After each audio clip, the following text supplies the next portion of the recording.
Kung sakali ay baka matuloy na umano ang pagsosyo ng ABS-CBN sa AMBS, may magandang deal umano pala ang offer ng bagong AMBS. Hindi pala nila ipinagbili ang mga gagawin nilang serye, hindi rin yun block time arrangement, ito ay di umano ay isang partnership deal.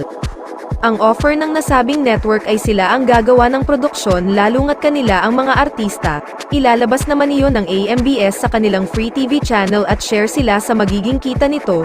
Malaki umano ang kaibahan niyan sa block time deal. Sa block time, binabayaran ng ABS-CBN ang total commercial minutes ng estasyon batay sa oras.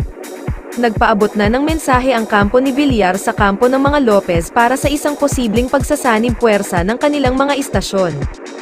Feelers pa lang but it's possible Villar might go for the jugular and get ABS-CBN to fill up his network's airtime, saad ng source.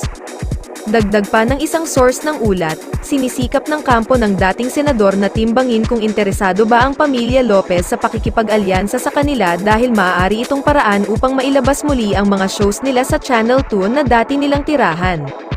Maaalalang January 25, 2022 lumabas ang ulat na naigawad ng NTC ang mga dating TV at radio frequencies ng ABS-CBN Broadcasting Corporation sa kumpanya ni Villar.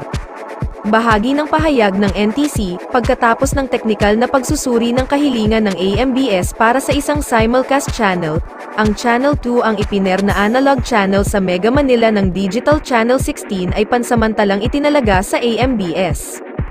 Ang pansamantalang pagtatalagang ito ay para sa mga layunin ng simulcast lamang, at hanggang sa naka-schedule na analog shut-off sa 2023, ipinagkaloob ang pansamantalang pagtatalaga upang matiyak ang serbisyo sa parehong mga gumagamit ng analog at digital na TV signal habang lumilipat ang bansa sa ganap na digital TV.